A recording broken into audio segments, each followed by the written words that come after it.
என்னுடைய செயலும் சிந்தனையிலும் இந்த சமூகத்துக்கு பயனுள்ளதாக இருக்குன்னு நினைக்கிறவங்க மட்டும் இந்த மூவேந்தர் மீடியாவை சப்ஸ்கிரைப் பண்ணிவிட்டு பெல் ஐக்கான் ஆல் கொடுத்து வந்து ஃபாலோ பண்ணிக்கோங்க. மூவேந்தர் மீடியாவுக்கு உதவணும்னு நினைக்கிற உறவுகள் கீழே கொடுக்கப்பட்டுள்ள வாட்ஸ்அப் நம்பருக்கு தொடர்பு கொள்ளுங்கள். நன்றி. என் தேவேந்திர குல வேளாளர் சமுதாய உறவுகளுக்கும் தமிழ் சமூக உறவுகளுக்கும் என்னுடைய வணக்கத்தை தெரிவிச்சுக்கிறேன்.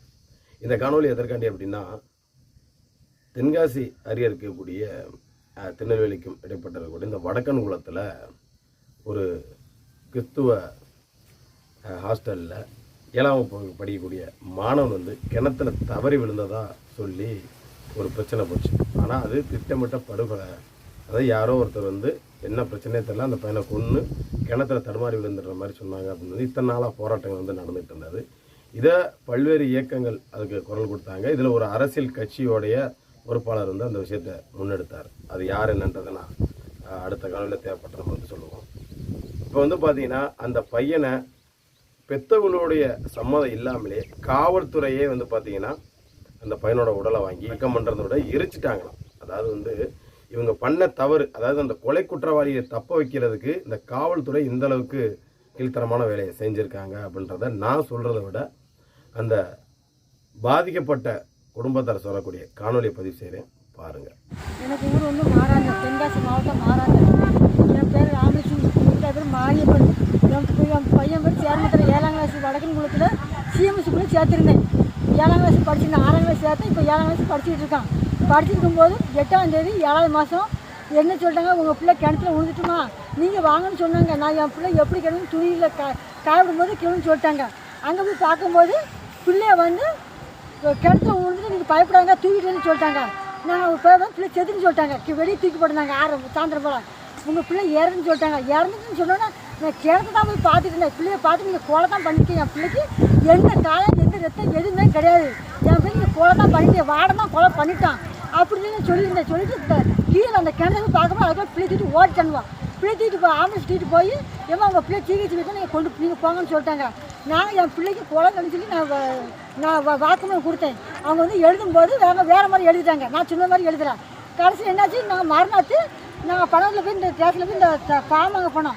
அங்கே 12 ஸ்டேஷனில் போலீஸ்காரன்னு சொல்லிட்டு உங்கள் பிள்ளைய நாங்கள் போஸ்ட் பண்ணியாச்சு, உங்கள் பிள்ளை போய் வாங்கணும்னு சொல்லிட்டாங்க. நான் சொல்லும்போது நான் பிள்ளையை வாங்க மாட்டேன், ஏன் அனுமதி இல்லாமல் நீங்கள் எப்படி போஸ்ட் பண்ணலாம் அப்படின்னு சொல்லி நான் பிள்ளையை வாங்க மாட்டேன்னு சொல்லிட்டு நான் போராட்டம் பண்ணேன்.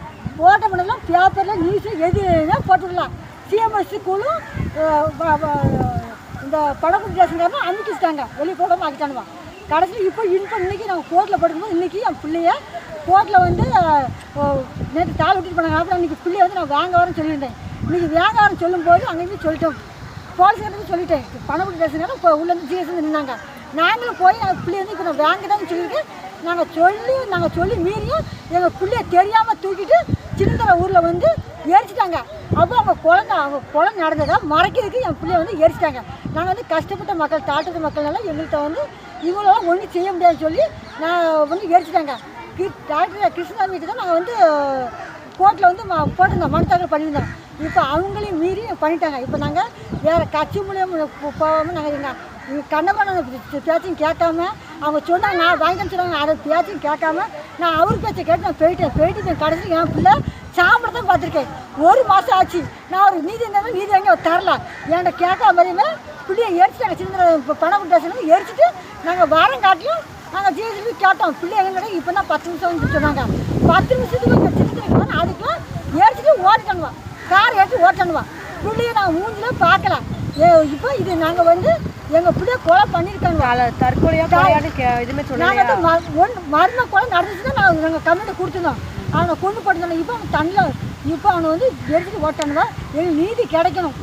நாங்கள் ஓட்டு கஷ்டப்பட்டு நாங்கள் ஓட்டு போடுறோம். நாங்கள் எல்லா கட்சியாரும் இந்த திமுக கட்சி எல்லாரும் ஆளுங்கட்சி எல்லோரும் சேர்ந்து என் பிள்ளை எல்லோரும் மறைச்சி துட்டு இந்த ஜிஹெச்சில் பெரிய பணக்காரன் வெள்ளாட்டுக்காரன் பணத்தை பூரா வாங்கிட்டு எங்களை நாயத்தை வாங்காமல் கடைசியில் 1 மாதம் ஆச்சு எதுவுமே வாங்கி தரல. நாங்கள் என்ன சொன்னோம், எங்கள் பிள்ளைக்கு நாங்கள் ரீபோஸ்ட் தான் கேட்டோம். நாங்கள் வேறு எதுவுமே கேட்கல. ரீபோஸ்ட் கேட்டோம், எங்களுக்கு இந்த சிபிஐ விசாரணை கேட்டோம். 2 கேட்டதுக்கு 1 மாதம் தாக்காட்டணுவான். தாக்காட்டு கோர்ட்டில் தரவு இன்றைக்கி ஒரு மனு வாங்கிட்டு ஒரு தாள் வாங்கிட்டு நாங்கள் பிள்ளைய வேணும்னு சொல்லியிருக்கோம். பிள்ளைய 10 மணிக்கு போயிட்டு போய் மீறி எங்களை சொல்லாமல் நாங்கள் போய் கேட்போம், யாருன்னு கேட்போம். இந்த வேலை வேற பாடின்னு சொல்லிட்டாங்க போலீஸ்காரன் கவுண்ட் போலீஸ்காரன். கடைசியில் பிள்ளை தூக்கி எரிச்சாங்க. எங்கள் பிள்ளை முடிஞ்சு பார்க்கல. எங்களுக்கு நியாயம் கிடைக்கணும். திமுக கலைஞர் ஸ்டாலின் ஐயா எங்களுக்கு எப்படி நீதி வாங்கி தரணும். எங்கள் பிள்ளை எரிச்சாங்க 1 மாதம் ஆச்சு. எரிச்சாங்க எங்களுக்கு நியாயம் கிடைக்கணும். நாங்கள் தீர்வு கிடைக்கல. கொலைக்கும் தீர்வு கிடைக்கல. அவன் எப்படி செய்தாலும் இன்னும் இடையும் தெரியல. மருந்த கொலையை வச்சுக்கிட்டு எல்லாம் 3 மாதம் எரிச்சாங்க. இன்னும் பிறச்சா நாங்கள் கண்டுபிடிச்சிருவோம் அப்படின்னு சொல்லிட்டு எரிச்சிட்டாங்க. எங்களுக்கு நீதி கிடைக்கும். கோர்ட்டு ஆர்டர் வந்து எங்களுக்கு இன்னைக்கு தான் வருது. முன்னாடி கோர்ட் ஆர்டர் இருந்துச்சு. அது என்னன்னா அது இருந்ததே முடிஞ்சிட்டு. நீங்கள் கோர்ட் ஆர்டர் வாங்கிட்டு வந்துட்டாக்கும் இவன் வந்து பிள்ளைய வாங்கிடுவாவா நம்மளால எரிக்க முடியாதுன்னு சொல்லிட்டு அவங்க எரிச்சிட்டாங்க. தடை இல்லாமல் ஆகிட்டாங்க. எங்களுக்கு நீதி கிடைக்கும். எங்கள் பிள்ளைய கொண்டுட்டாங்க. சிஎம் ஸ்கூலு அவன் பேர் சாமுவேலு. கோர்ட்டில் உள்ள ஸ்டே ஆர்டர் கொடுத்துருக்காங்க. கிருஷ்ணன் அவர் தான் இருக்குது. அவங்க என்ன சொன்னாங்க? அவரு நாங்கள் நீதி வாங்கி தரேன்னு சொல்லிட்டு இப்போ கடைசியில் பிள்ளைய எரிச்சிட்டாங்க. இப்போ யாருமே இந்த இடத்துக்கு வரல. இனிமே தான் வருவாங்க. எப்போ வருவாங்க? நாங்கள் இப்போ அனாதான் நிற்கும். ஒரு ஆள் மட்டும் நிற்காங்க. ஒரு மாட்டை மட்டும் நிற்காங்க. திருநெல்வேலி மாட்டை மட்டும் நிற்காங்க. வேறு யாருமே வரல. இன்னும் ஒரு ஆள் வந்து எட்டி பார்க்கல. இப்போ எரிச்சு 2-3 நாள் ஆகிட்டு யாரும் வந்து என்ன எட்டி பார்க்கல. இந்த நாயம் கிடைக்க நான் போனேன். நம்ம ஐயா நம்ம சாதிக்காரங்கிட்ட நம்ம போய் நம்ம நாயம் கிடைக்க நான் போனேன். இப்போ நியாயமும் கிடைக்கல. என் பிள்ளை சாம்பல் கிடச்சி தான் மிச்சம். எங்களுக்கு இங்கே நீங்கள் விசாரித்து சரியில்லை. வடக்கு பணக்குடி ஸ்டேஷனில் விசாரித்து எங்களுக்கு சரியில்லை.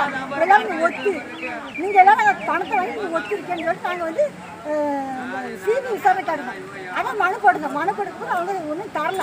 1 மாதமாக அதை இழுத்துக்கிட்டாங்க ஹைகோர்ட்டில். எதுக்கு 1 மாதமாக இன்னும் தரேன். அந்த 2 பேரும் தரல. நாங்கள் வேறு எதுவுமே கேட்கல. எங்கள் குறைக்கு மரண குறை இருக்குது. நாங்கள் மறுபோஷன் சொல்லுவோம். ஒரு போஷன் ஒன்றும் நாங்கள் தரல. ரீபோஸ்மெண்ட் மட்டும் நாங்கள் ரீபோஸ்மெண்ட் பண்ணியிருக்கோம். வேறு எதுவும் பண்ணலாம். இதை நாங்கள் ரிப்போர்ட் வாங்குறோம். இது ரிப்போர்ட் வந்து அந்த இது முடிஞ்சு போச்சு. அப்போ கோர்ட்டில் வந்து அவங்களுக்கு ஒரு தாள் கொடுத்துருக்காங்க. நாங்கள் மறுத்து தாக்கல் பண்ணி கொண்டு இந்த நம்பர் வருது. இந்த நம்பர் வந்து நாங்கள் வந்து நம்ம பிள்ளைய நேற்று சொன்னாங்க. நேற்று ஒட்டி பண்ணாங்க. அப்போ நாங்கள் சொல்லிட்டு இன்னும் வந்து வாங்க வரோன்னு சொல்லிட்டு இன்னைக்கு நாங்கள் வேங்க வந்திருக்கோம். நான் சொல்லிட்டு போயிட்டோம். இன்னைக்கு வேங்க வர சொல்லிட்டு இருக்கோம். வேங்க வந்திருக்கோம். 10 மணிக்கு வந்துட்டோம். பிஹெச் வந்தாச்சு. வந்தோடனே பணம் வந்து போலீஸாக வந்துட்டோம். அப்போ நாங்கள் சொல்லிட்டு நாங்கள் வந்துட்டோம். என் தம்பி சொன்னான். நாங்கள் எங்கள் பிள்ளைய வாங்கணும்னு சொல்லிட்டோம். சொன்னாலும் நீங்கள் இருக்காங்க நீங்கள் பிள்ளைய வாங்கி கூட நம்ம குறைச்சி தெரிஞ்சுக்கணும்னு கோடு பண்ணி எங்களுக்கு தெரியாமல் பிள்ளைய வேலைகளை வச்சு போட்டுட்டு போயிட்டாங்க. அப்போ நாங்கள் கேட்டோம். பிள்ளைய இது யாரு கேட்கும்போது இது யார் ஆளுன்னு சொல்லிட்டாங்க. போலீஸ் நாங்கள் நின்னோம். அப்போ நாங்கள் இது வேறு பாடி நினச்சிக்கிட்டோம். கடைசியில் கொஞ்ச நேரம் கழிச்சு போலீஸ் கட்டிட்டாங்களே. அப்போ நாங்கள் உள்ளே போய் கேட்கும்போது அங்கே சேர்ந்துங்க அப்படியே போயிட்டுனோம். 10 நிமிஷம் ஆகிட்டு போயிட்டு பிள்ளைய தூக்கிட்டு போயிட்டான்னு சொல்லிட்டாங்க. 10 நிமிஷம் கழிச்சு நாங்கள் இங்கே சின்னத்துக்கு போய் சொல்லிட்டாங்க. சின்னத்துக்கு இங்கே வர 10 நிமிஷத்தில் பிள்ளைய எரிச்சிட்டாங்க. எதுக்கு எரிக்கணும்? எதுக்கு நாங்கள் வந்து இப்போதான் செய்வோம். நாங்கள் வேலைக்கெல்லாம் வாங்க சொல்லிட்டு எதுக்கு எரிக்கணும்? அப்படி கொலையும் பண்ணிவிட்டு அதை தடுத்தப்பறம் இல்லாமல் ஆக்குதாங்க. இதுக்கு எல்லாம் இது எல்லாமே சேர்ந்து கவர்மெண்ட் எல்லாமே யார் எஸ்பி பணமும் பேசணும். எல்லாருமே பள்ளிக்கூடத்தில் வேலை பார்க்க எல்லாருமே கலைக்கிட்டு வந்து எல்லாத்தையும் வச்சு சொல்லியிருக்கோம். ஐயா எப்படி கொலை நடந்திருக்கு பத்திரிக்கை எதுக்கு இங்கே போடலாம். எல்லாருமே சேர்ந்து ஒத்தடிச்சு என் பிள்ளைய வந்து மரண கொலையை காணாத ஆகிட்டாங்க. எப்படி நீங்கள் இவங்க எதுக்கு எரிக்கணும்? பிள்ளை எதுக்கு எரிக்கணும்? நீங்கள் பிழைக்க வேண்டியதுங்க. அப்படி ஆடு வந்து இங்கே பிழைக்க வேண்டியது எதுக்கு எரிக்கணும்? பிள்ளையா நாங்கள் தான் வேலை வந்து சொல்லியிருக்கோம்ல. நாங்கள் சொல்லலாம் சரி வரல நாங்கள் போய் எரிச்சுன்னு சொல்லலாம். நாங்கள் வந்துருக்கோம்ல. காலையில் வந்து சொல்லியாச்சு பணம் காசுன்னு சொல்லியாச்சு. நாங்கள் பிள்ளைய வேண்டாம் வேங்க தான் வந்து சொல்லியிருக்கோம். எதுக்கு கூப்பிட்டு தெரியாமல் தெரியும். நாங்கள் வேலை கேட்கோம்ல. யாரும் சிறந்து நாங்கள் திருப்பி எதுக்கு சொல்லணும். அப்படி எப்படி எல்லாம் மறைக்கிறதுக்கு என் பிள்ளைய எரிச்சிட்டாங்க. என் பிள்ளை எனக்கு வேணும். எப்படி எரிக்கலாம்? என் பிள்ளை போனதுக்கு நான் தீர்வு தெரியாமல் நான் இருக்க மாட்டேன். நான் மறுத்து யார் இப்போ கிருஷ்ணசாமி ஐயா அவர் தான் எனக்கு வாய்ப்பை நடத்துகிறாங்க. அவங்க தான் வக்கீல் மூலியமாக வச்சு கிருஷ்ணசாமி டாக்டரை தான் வந்து நடத்துகிறாங்க. எனக்கு அவர் நீதி வாங்கி தரணும். அவர் நம்ப இருந்தேன். அவர் வந்து அவர் மீறியும் தீர்வு எரிச்சிட்டாங்க. வக்கீல் சொல்லியிருக்காங்க நாங்கள் 2 மணிக்கு வாங்கிட்டு சொல்லியாச்சு. நானும் சொல்லிட்டு பிள்ளை வாங்கி சொல்லியாச்சு. எதுக்கு எரிக்கணும் பிள்ளையா? நாங்கள் தெரிவிக்கலாம். நீங்கள் எரிக்கலாம். நாங்கள் தெரிவிக்கணும். எதுக்கு எரிக்கணும்? நாங்கள் தெரிவிக்கணும். திரும்ப வாங்க 10 மணிக்கு வந்துட்டோம்னா அப்போ எதுக்கு எரிக்கலாம்? அப்படிங்க கொலை நீங்கள் மறைக்கத்தான் கொலையை மறைக்கிறது நீங்கள் தடையம் காணக்கூடாது. நீங்கள் ஏற்றிக்கலாம். எனக்கு தீர்வு தெரியணும். யூனிவர்சிட்டி மீட்டிங்லாம் சொன்னால் ஒருத்தர் போகணும் ஆக்குறாங்க. எதுக்கு ஆக்கணும்? அப்போ எல்லாரும் ஒன்றா இருக்காங்க.